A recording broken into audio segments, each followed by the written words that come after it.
Dan siapa khutbah nikah yang disampaikan oleh Abu Thalib, paman baginda Nabi besar Muhammad sallallahu alaihi wasallam. Kita sampaikan kemarin bahwasannya Nabi besar Muhammad sallallahu alaihi wasallam ketika menikah dengan Siti Khadijah umur beliau 25 tahun. 25 tahun. Namun karena kurangnya riwayat atau tidak adanya riwayat dari umur Nabi 25 tahun sampai umur Nabi 35 tahun, maka ulama tidak ada yang menyebutkan apa yang terjadi di 10 tahun tersebut. Jadi kalau kita buka kitab sejarah, setelah pernikahan Nabi dengan Siti Khadijah yang pada saat itu umur Nabi 25 tahun, langsung nanti masuk ke umur Nabi 35 tahun. Artinya ada 10 tahun yang tidak ada riwayatnya. Jadi tidak disebutkan sama ulama di dalam kitab-kitab sejarah. Karena seperti yang kita sampaikan, masalah sejarah ini tidak bisa pakai logika. Tidak bisa dikarang-karang. Harus ada riwayat. Walaupun riwayatnya lemah, tidak mesti kuat, tidak mesti sahih. Walaupun riwayatnya dhaif, cuman kalau di masalah terkait sejarah perjalanan hidup, baik itu perjalanan hidup baginda Nabi Muhammad atau sejarah secara umumnya, ulama hadis tidak mensyaratkan sanad yang sahih, sanad yang kuat untuk menerima riwayat sejarah. Cuman karena memang tidak ada, maka yang sama ulama disebutkan, tidak ada yang menyebutkan dari tahun 25 umur Nabi sampai umur Nabi 35 tahun. Karena kurangnya atau belum aktifnya pada saat itu pembukuan, mereka tidak mencatat, tidak banyak yang mencatat apa yang terjadi di tahun-tahun tersebut. Di abad Nabi Muhammad sebelum diutus oleh Allah, bahkan setelah Nabi Muhammad diutus oleh Allah sampai abad kedua, model nulis itu, pembukuan, sesuatu dicatat itu belum banyak yang menggunakannya. Karena mereka masih mengandalkan hafalan yang sangat kuat. Hafalan yang sangat kuat. Dan kuatnya hafalan mereka ini luar biasa. Kayak rekaman.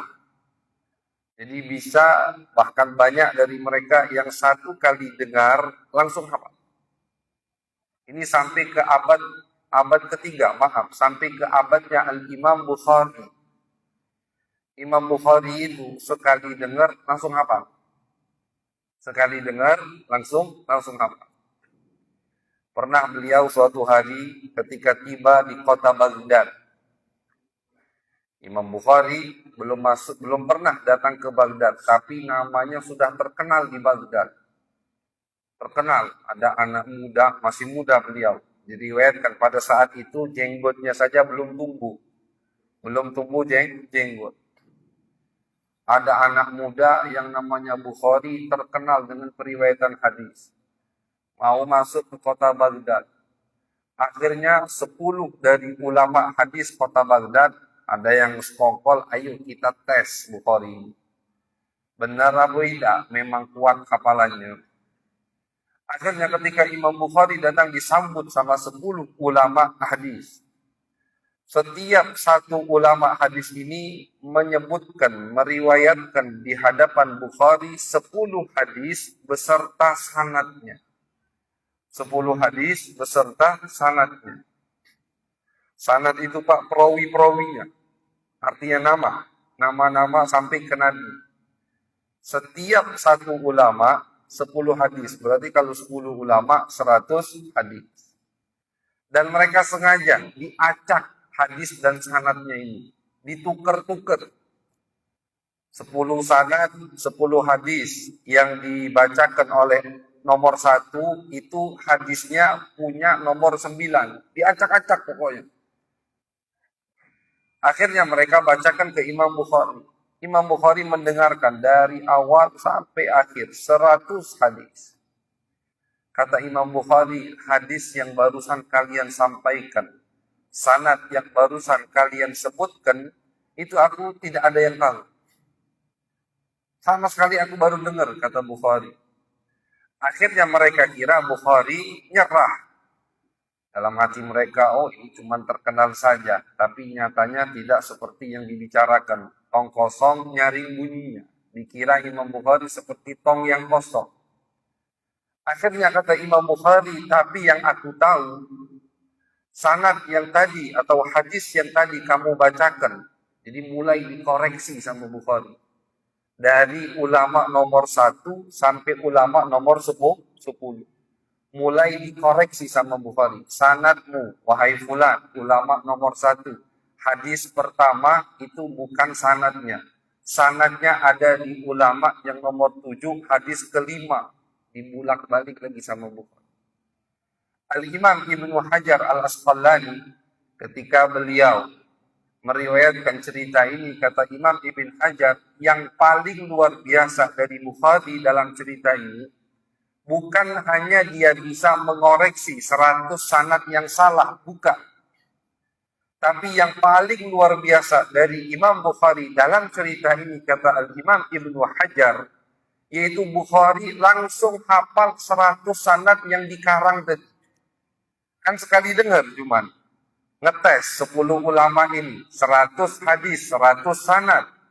Setiap satu ulama baca 10 hadis dengan 10 sanad. Nah, kata Imam Ibn Hajar, yang aku heran itu, Bukhari langsung hafal sanad yang rusak ini. Sanad yang tidak benar, langsung hafal.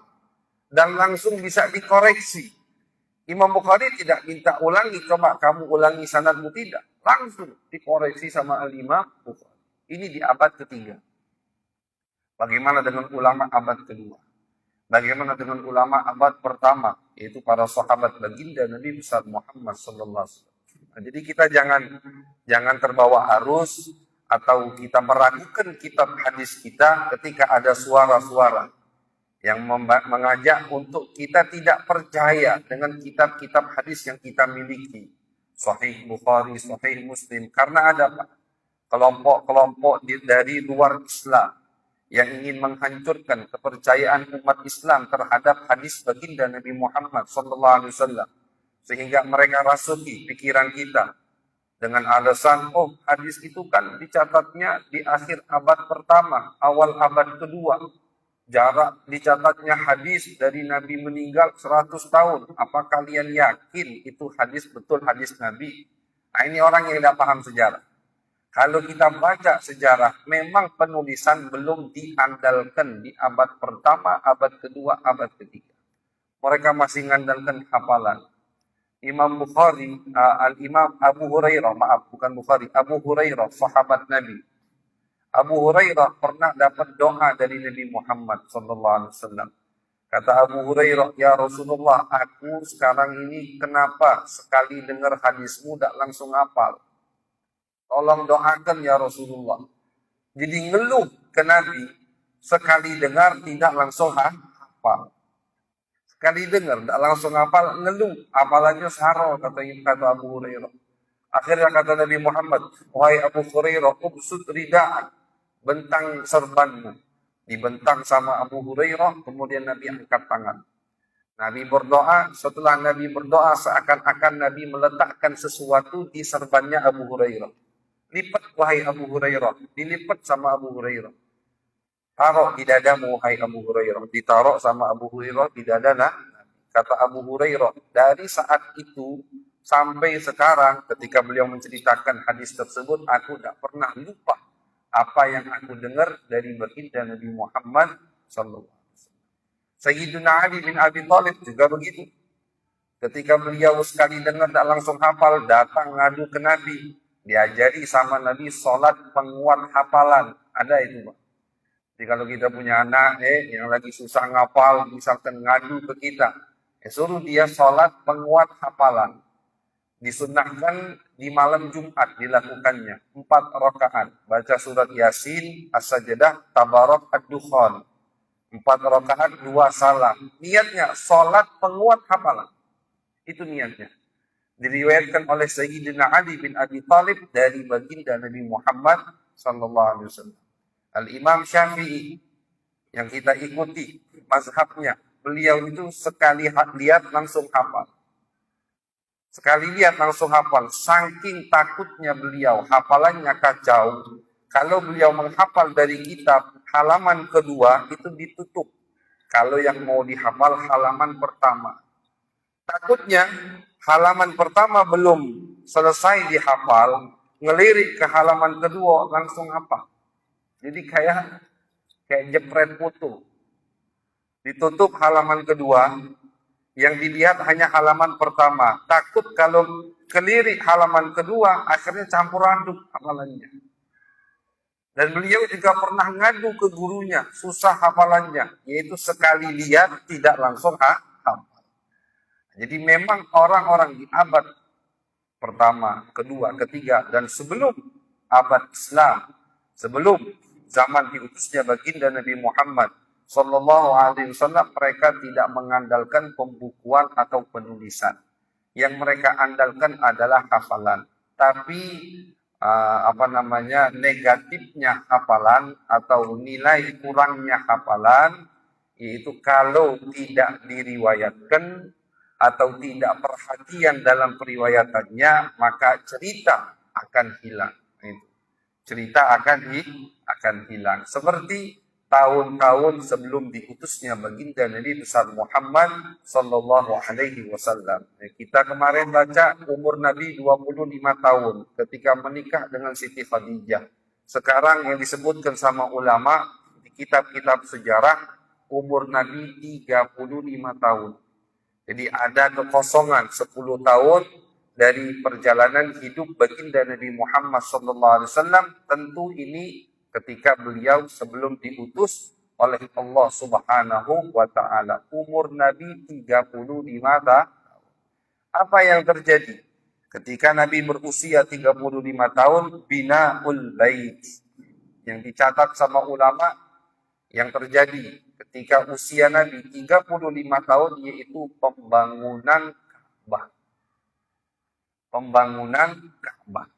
Jadi Ka'bah ini bukan satu kali dibangun. Disebutkan sama ulama, Ka'bah ini 4 kali dibangun. Dibangun, Pak, bukan direnovasi. Dibangun, artinya dihancurkan sampai fondasi dibangun lagi. Itu 4 kali. Pembangunan Ka'bah totalnya 4 kali. Yang pertama tentunya pembangunan Nabi Adam bersama para malaikat. Ulama khilaf, ada yang mengatakan yang bangun Ka'bah pertama kali malaikat. Ada yang mengatakan tidak, yang membangun Ka'bah pertama kali Nabi Adam. Cuman sama Al-Imam Al-Halabi dicari riwayat sehingga bisa dikumpulkan bahwasanya dua-duanya benar. Yang pertama kali bangun Ka'bah adalah Nabi Adam dibantu oleh malaikat. Nabi Adam dibantu oleh malaikat. Seperti yang kita ketahui, Nabi Adam alaihi salam Allah turunkan dari surga ke dunia. Dengan alasan, dengan skenario, cerita yang memang dibuat oleh Allah Subhanahu wa Ta'ala. Nabi Adam salah paham, sehingga akhirnya makan buah khuldi yang dilarang sama Allah. Nabi Adam salah paham. Kenapa kita katakan ini hanya skenario, hanya alasan? Karena sebelum Nabi Adam diciptakan sama Allah, di Al-Quran sendiri Allah ceritakan di surat Al-Baqarah, bahwasannya ketika Allah ingin menciptakan Nabi Adam, memang niatnya mau ditaruh di bumi, bukan di surga. Wa idh qala rabbuka lil malaikati inni ja'ilun fil ardi khalifah. Ketika Allah, Tuhanmu, wahai Muhammad, berkata kepada malaikat, aku mau meletakkan, menaruh khalifah di muka bumi ini. Siapa khalifah tersebut? Nabi Adam. Ini Nabi Adam belum diciptakan sama Allah. Jadi memang tujuan Allah menciptakan Nabi Adam tentu dari riwayat yang disebutkan berkat Nabi besar Muhammad SAW ingin diletakkan Nabi Adam di bumi. Nah, cuman harus ada asbab musababnya. Allah larang Adam untuk makan buah khuldi, dikira Nabi Adam hanya satu pohon yang dilarang, tapi buah khuldi di tempat lain boleh dimakan. Akhirnya Nabi Adam makan, ternyata maksud Allah semua buah khuldi yang ada di surga tidak boleh dimakan. Ulama pun khilaf, surga yang ditempati oleh Nabi Adam, apakah surga nanti yang insya Allah kita semua akan menempatinya, atau surga bustan, hanya taman atau kebun yang indah ada di langit. Karena surga itu Pak, atau kalimat jannah, di dalam Al-Quran kan disebut kalimat al-jannah. Kalimat jannah itu banyak artinya. Tidak mesti jannah kebalikan dari an-nar. Kalau jannah kebalikan nar, berarti kan an-nar api neraka. Berarti jannah di sini artinya surga. Tapi Allah juga sebutkan kalimat jannah di dalam Al-Quran dengan makna kebun, bustan. Kebun yang indah. Di surat Kahfi Allah ceritakan, surat yang kita baca tiap hari Jumat ada di situ. Allah ceritakan dua orang, yang satu kaya, yang satu miskin, yang satu sombong ketika masuk ke jannahnya, kebunnya maksudnya, bukan surga. Nah, jadi ulama pun khilaf. Nabi Adam itu sebelum diturunkan sama Allah ke bumi, di surga yang nanti bakal kita tempati, kebalikan dari neraka, atau di kebun. Hanya kebun yang indah ada di langit. Khilaf ulama. Singkat cerita, Nabi Adam diturunkan sama Allah. Melanggar perintah Allah, salah paham. Kenapa kita katakan salah paham? Karena ulama ahlus sunnah wal jamaah sepakat seorang Nabi tidak mungkin bermaksiat kepada Allah. Tidak mungkin seorang Nabi melanggar perintah Allah walaupun belum diutus oleh Allah. Kita baca kemarin bagaimana Nabi besar Muhammad SAW dijaga sama Allah. Masa muda yang sangat bahaya istilahnya. Yang sangat banyak anak muda bermaksiat. Nabi dijaga sama Allah. Begitu juga nabi-nabi yang lain. Jadi cerita ada nabi maksiat itu tidak benar. Ulama ahlus sunnah wal jamaah sepakat yang namanya nabi, rasul tidak mungkin bermaksiat. Walaupun sebelum diutus sama Allah subhanahu wa ta'ala. Terus Adam, apa kasusnya Nabi Adam bagaimana? Takwilannya ada dari ulama. Salah satunya tadi, Nabi Adam itu salah paham. Dikira Nabi Adam tidak boleh makan buah khuldi dari pohon di dekat tempat beliau. Tapi yang pohon lain boleh. Kayak kita Pak, pohon mangga kan banyak. Tidak boleh makan pohon mangga yang di samping masjid. Dikira yang hanya di samping masjid. Pohon mangga lain boleh. Begitu kurang lebih. Akhirnya Nabi Adam ditegur sama Allah. Diriwayatkan banyak dalam hadis bahwasanya Nabi Adam bertaubat, tawassul dengan baginda Nabi Muhammad sallallahu alaihi wasallam. Ini hadisnya kuat. Banyak sanadnya. Bahwasanya Nabi Adam ketika ditegur sama Allah, bertaubat, minta maaf kepada Allah, bawa nama baginda Nabi Muhammad sallallahu alaihi wasallam. Ini ulama bahas di ayat yang berbunyi fatalaqqa Adamu mir rabbih kalimatin fataba alaihi. Adam punya kartu as, punya senjata untuk mendapatkan keridhaan Allah. Apa itu? Tawassul dengan Nabi Muhammad. Dan ini disebutkan sama ulama sanadnya puluhan. Bukan satu sanad hadis ini, saking kuatnya. Tawassul Adam kepada baginda Nabi Muhammad SAW agar dosanya diampuni oleh Allah. Ketika Adam bertawassul dengan nama Nabi, Allah bertanya, wahai Adam, kaifa arafta Muhammadan walam akhluquh?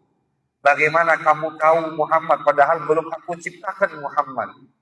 Allah tahu, Adam tahu dari mana, cuman Allah ingin memperjelasnya untuk kita. Kata Adam, ya Rabbi, wahai Allah, ketika aku di surga kemarin, tidaklah aku melihat lukisan istana yang bagus, ukiran-ukiran yang indah, kecuali di situ tertulis La ilaha illallah Muhammadur Rasulullah.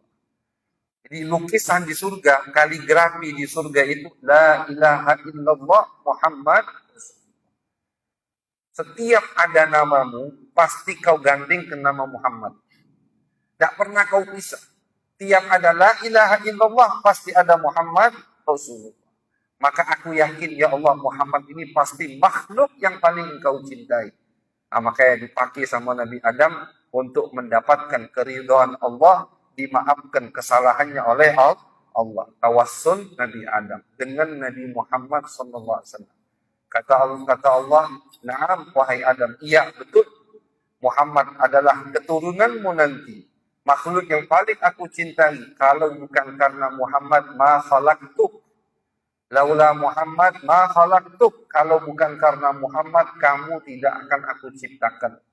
Jadi diciptakannya Adam itu karena Nabi besar Muhammad sallallahu alaihi wasallam. Diturunkan Adam ke bumi. Disebutkan sama ulama sejarah, Nabi Adam diturunkan di India. Siti Hawa diturunkan di Jeddah atau Jeddah. Kalau kita ngomongnya Jeddah, kalau bahasa Arabnya itu bisa Jeddah, bisa Jeddah, bisa Jaddah, tiga. Bisa Jija, yang artinya semua nenek. Kenapa diartikan nenek kota Jeddah? Karena di Jeddah Siti Hawa, nenek kita, buyut kita diturunkan oleh Allah Subhanahu wa Ta'ala. Jaraknya jauh, Pak. Nabi Adam di India, Siti Hawa di Jeddah. Diriwayatkan oleh ulama ketika Nabi Adam turun ke muka bumi, itu beliau bawa beberapa benda dari surga. Bawa beberapa benda dari surga. Di antaranya ada daun yang dibawa oleh Nabi Adam. Kemudian ketika sampai di India, ditanam sama Nabi Adam. Nah, ulama mengatakan dari tanaman Adam inilah muncul kayu gahru. Kan terkenal kayu gahru dari India. Kita kalau masuk toko minyak wangi, apalagi di Arab sana, toko minyak wangi gahru minyak wangi gahru yang paling mahal. Gahru itu Pak warnanya hitam, dari kayu, dari pohon gahru. Di Sumatera juga banyak. Nah, cuman yang paling mahal memang yang dari India. Al-Imam Al-Halabi menyebutkan bahwasannya, kenapa alasannya kok di India gahrunya bagus-bagus. Pohonnya itu dicatat sama ulama, ternyata itu termasuk dari keberkahan Nabi Adam ketika Allah turunkan di India, bawa daun dari surga ditanam sama Nabi Adam. Yang wangi-wangi itu pasti baik. Yang wangi-wangi pasti baik. Jadi tumpuk minyak wangi gahru dari daun tersebut berkat Nabi Adam alaihissalam. Nabi Adam diturunkan ke bumi. Setelah 40 tahun Nabi Adam diturunkan ke muka bumi, Nabi Adam rindu kepada Allah. Rindu mendengarkan tasbih malaikat. Rindu dengan beliau di langit. Tentu beda penghuni langit dengan penghuni bumi. Akhirnya kata Allah Subhanahu wa Ta'ala, wahai Adam, kesini haji. Disuruh haji sama Allah. Kemana ya Allah? Dikasih arah melalui burung.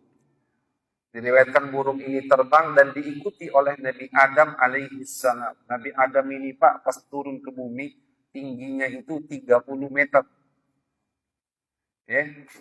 Tingginya Nabi Adam 30 meter. Bahkan diriwayatkan 30 meter ini sudah diperkecil sama Allah. Karena asalnya lebih dari 30 meter, cuman untuk tinggal di bumi, kebesaran kalau lebih dari 30 meter. Dalam hadis Nabi sebutkan, kita nanti masuk surga, tubuh kita setinggi Nabi Adam.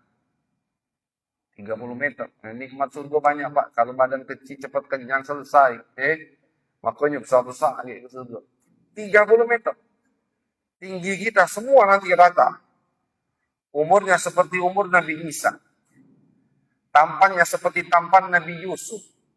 Nah, jadi enak semua muka yang dilihat nanti di surga. Kata yang masuk surga kayaknya tak lemak di sini. Pasti lemak di sini. Umurnya umur Nabi Isa ketika diangkat sama Allah. 33 tahun. Tingginya setinggi Nabi Adam. 60 zira kurang lebih 30 meter. Itu pun sudah dipangkas tingginya. Asalnya Al-Imam Al-Halabi ini yang kami sebutkan dari kitab As-Sirah Al-Halabiyah. Biar mungkin ini Ustadz Daiman cerita aneh-aneh nih, mungkin ada yang dari kitab As-Siratul Halabiyah. Kitabnya kurang lebih 5-6 jilid. As-Sirah Al-Halabiyah, karya Al-Imam Al-Halabi. Wafat di tahun 1044 Hijriah atau 46 Hijriah. Kurang lebih berarti 450 tahun atau 400 tahun yang lalu beliau wafat. Punya kitab cukup tebal, cukup komplit. Kitabnya judulnya As-Siratul Halabiyah. Karena karya Al-Imam Al-Halabi. Dari beliau mengumpulkan semua riwayat dari kitab-kitab sebelumnya. Kemudian Nabi Adam, Allah tuntun untuk ke Ka'bah, untuk ke Mekah. Maaf, Allah tuntun untuk ke Mekah. Karena Mekah adalah diriwayatkan sama ulama, titik tengah bumi itu di Mekah.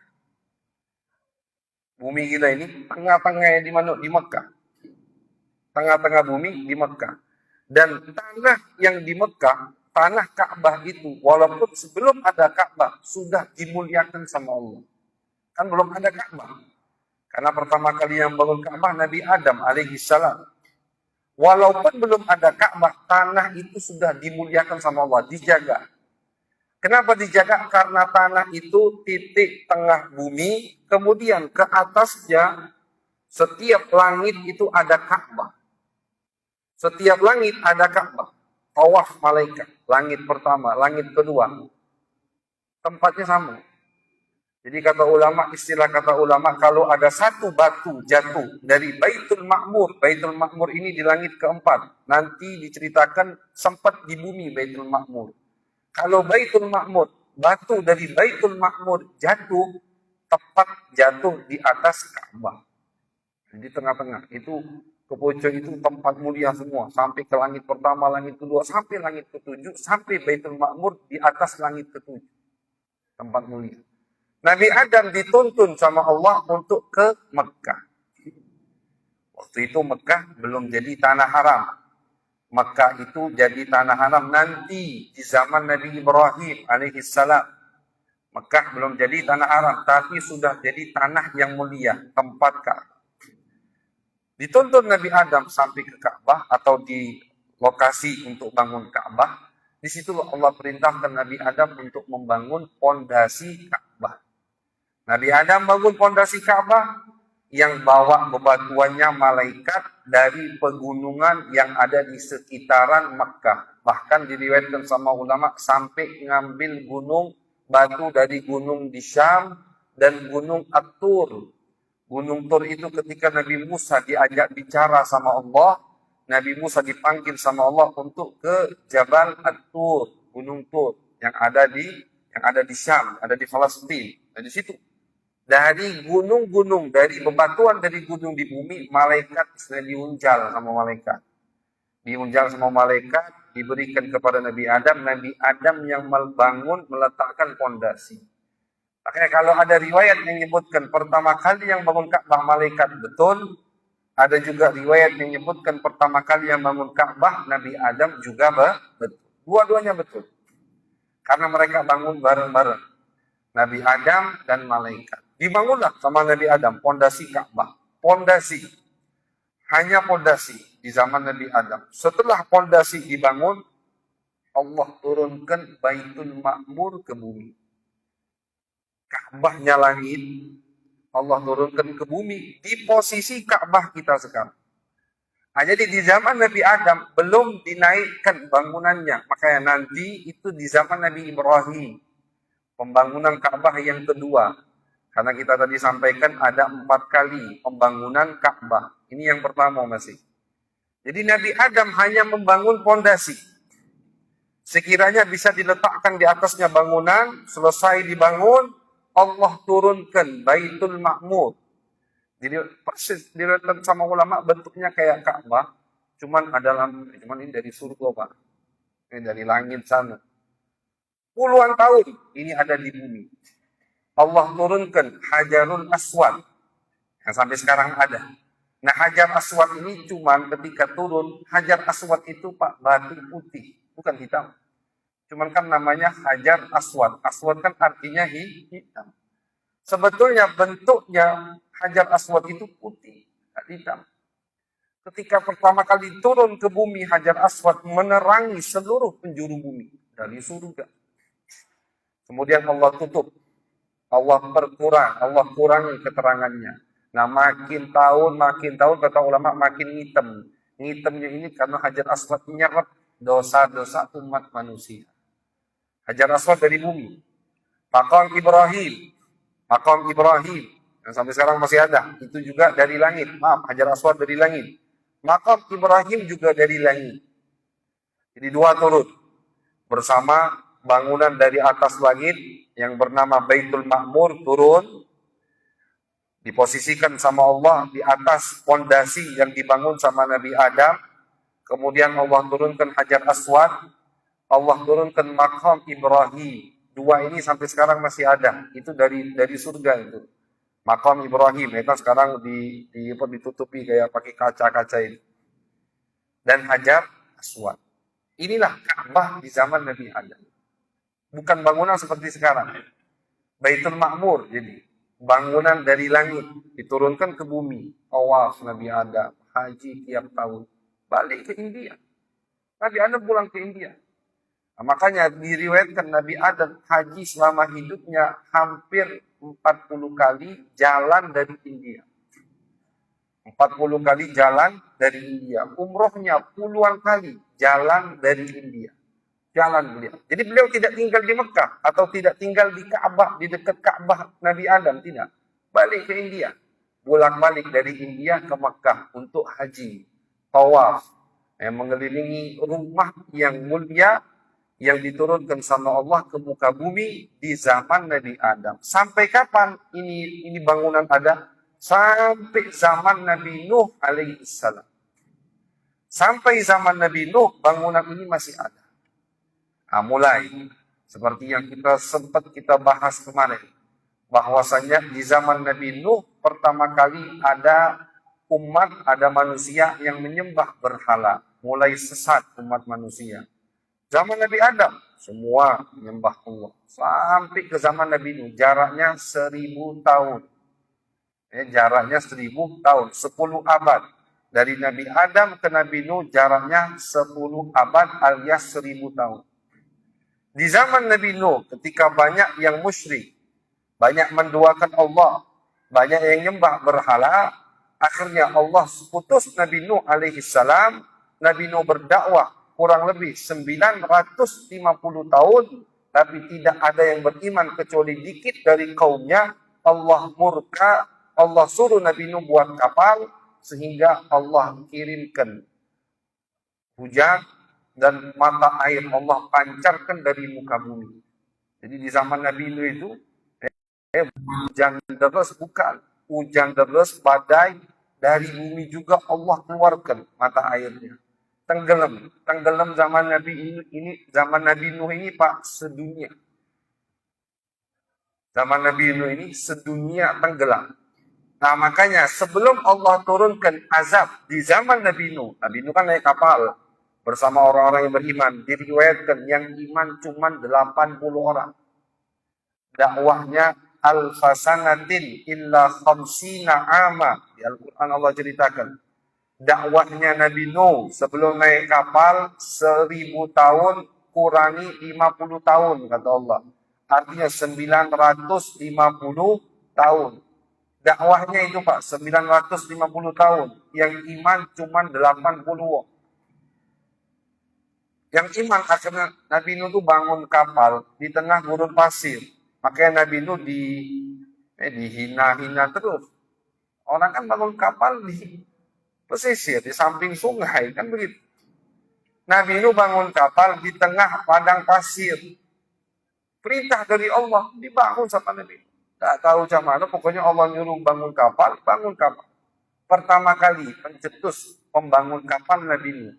Wakana najjaron, dan Nabi ini memang ahli memahat, ahli kayu. Beliau Allah beri keahlian di bidang memahat dan buat kayu. Singkat cerita, Allah perintahkan umat yang Islam kepada Nabi Nuh naik kapal bersama hewan-hewan, dan Allah angkat Baitul Ma'mur yang sempat diturunkan di zaman Nabi Adam. Allah angkat. Hajar Aswad diangkat. Maqam Ibrahim diangkat. Nah, jadi Hajar Aswad yang ada sekarang itu nanti penurunan kedua di zaman Nabi Ibrahim. Sampai diangkat sama Allah. Bangunan tadi yang Allah turunkan Baitul Ma'mur dari langit untuk Nabi Adam tawaf dan anak keturunannya tawaf, Allah angkat bangunan itu. Hajar Aswad Allah angkat, maqam juga Allah angkat. Nanti maqam ini dinisbatkan kepada Nabi Ibrahim, maqam Ibrahim. Kenapa dinamakan maqam Ibrahim padahal diturunkan sudah pernah di zaman Nabi Adam? Karena nanti sama Nabi Ibrahim digunakan untuk membangun Ka'bah, meninggikan bangunan Ka'bah. Diangkat semua sama Allah ini. Hanya tersisa pondasi yang dibangun sama Nabi Adam. Dibanjirkan sedunia sama Allah. Nabi Nuh berdoa, ya Allah, la tadar alal ardi minal kafirina dayyar. Ya Allah, jangan kau sisakan satu pun orang kafir di dunia ini. Ini doa Nabi Nuh. Doa yang Nabi yang murka kepada kaumnya. Ya wajar Pak, 950 tahun dakwah yang ikut cuma 80 orang. Bahkan anak beliau sendiri kafir. Tidak semua anaknya tapi. Karena kalau semua anaknya kita dari mana? Kita ini keturunan dari Nabi Nuh nanti. Lewati Nabi Nuh untuk ke Nabi Adam. Makanya Nabi Nuh itu diberi julukan Abul Bashar Ats-Tsani, bapak datuk manusia yang kedua. Datuk atau bapak manusia yang pertama Nabi Adam, yang kedua Nabi Nuh. Karena kita semua umat manusia yang ada sekarang ini keturunan dari Nabi Nuh alaihissalam. Satu, ada anaknya yang kafir. Allah binasakan. Disuruh naik kapal, tidak mau, sombong. Akhirnya, karena besar-besar, kata dia, biar aku naik gunung. Gunung pun tidak bisa menyelamatkan mereka. Bayangkan, gunung kelelep. Hujan yang Allah turunkan dari langit. Allah turunkan hujan yang deras. Dari bumi, Allah pancarkan mata air yang juga deras. Tenggelam, sedunia ini tenggelam. Nah, agar Ka'bah tidak terkena air, Allah angkat bangunan Baitul Ma'mur dan Hajar Aswad, begitu juga maqam Ibrahim diangkat sama Allah. Selesai diazab sama Allah umat Nabi Nuh alaihi salam. Allah serap kembali air ke bumi, kering, pondasi Ka'bah tertutup. Ya, bangunan habis kena banjir, kan ketutup. Apalagi kan gurun pasir. Gurun pasir itu cepat pindah. Makanya orang yang berjalan di tengah gurun pasir tidak menjadikan patokan itu bukit, tumpukan bukit, tidak. Oh, kalau nak ke Madinah, misalkan dari Mekah ke Madinah, ingat 1 kilo ada 2 bukit, 5 kilo ada 3 bukit di kanan. Bukan itu patokannya. Kenapa? Karena bukit ini minggu ini ada, besok mungkin tidak ada, udah di bawah angin hilang. Nah, jadi patokan mereka yang jalan menggunakan onta di tengah gurun pasir itu bintang, Pak. Arahnya mereka pakai bintang, bukan pakai bukit. Kalau patokan bukit di padang pasir, ya di bawah angin hilang. Nah, makanya ketika dibanjiri sama Allah, pondasi Ka'bah yang dibangun oleh Nabi Adam bersama malaikat pun ikut tenggelam, ketutup. Jadi tidak ada Ka'bah. Tidak ada Ka'bah. Dari kapan? Dari zaman Nabi Nuh, setelah turun dari kapal, tidak ada Ka'bah. Sampai kapan? Sampai nanti zaman Nabi Ibrahim alaihissalam. Nah, nanti di zaman Nabi Ibrahim alaihissalam baru kembali Allah perintahkan Nabi Ibrahim untuk mengangkat pondasi Ka'bah. Nah, itu pembangunan Ka'bah kedua nanti di zaman Nabi Ibrahim. Jadi kenapa kita sebutkan sejarah ini terkait umur Nabi ke-35 tahun, di umur Nabi 35 tahun, beliau diriwayatkan akan membangun Ka'bah. Ka'bah ini cuma 4 kali dibangun. Sekali lagi kita ulang, yang dimaksud bangun ini betul membangun dari pondasi, bukan merenovasi. Kalau merenovasi berkali-kali. Yang dimaksud 4 kali ini dibangun dari ulang, dari pondasi. Dibangun ke atas. Nah, itu cuma 4 kali. Pertama, di zaman Nabi Adam. Kedua, nanti di zaman Nabi Ibrahim alaihissalam. Ketiga, nanti di zaman Nabi Muhammad SAW. keempat di zaman Khalifah Abdullah bin Zubair. Nanti 1 abad kurang lebih setelah wafatnya, atau tidak sampai 1 abad, 50, 60, 80 tahun setelah wafatnya baginda Nabi Muhammad Sallallahu Alaihi Wasallam. Setelah itu tidak ada lagi yang namanya pembangunan Ka'bah. Tidak ada lagi. Cuman empat kali. Yang pertama tadi sudah kita dengarkan, itu di zaman Nabi Adam alaihi assalam. Insyaallah kajian berikutnya akan kita lanjutkan, atau pembahasan berikutnya, yaitu pembangunan Ka'bah di zaman Nabi Ibrahim, dilanjutkan di zaman Nabi besar Muhammad Sallallahu Alaihi Wasallam. Insyaallah akan kita lanjutkan di pertemuan yang mendatang. Mudah-mudahan kita diberikan kesehatan oleh Allah Subhanahu wa taala, sehingga insyaallah kita bisa menghadiri setiap kajian-kajian ilmu, setiap kajian yang mendekatkan diri kita kepada baginda Nabi besar Muhammad Sallallahu Alaihi Wasallam. Yang harus kita yakini, Pak, bahwasanya ketika kita mendengar sejarah baginda Nabi Muhammad secara tidak langsung, insya Allah cinta kita makin tumbuh terhadap baginda Nabi Muhammad Sallallahu Alaihi Wasallam. Dan Nabi mengetahui semua aktivitas kita seperti yang disampaikan atau difirmankan oleh Allah di dalam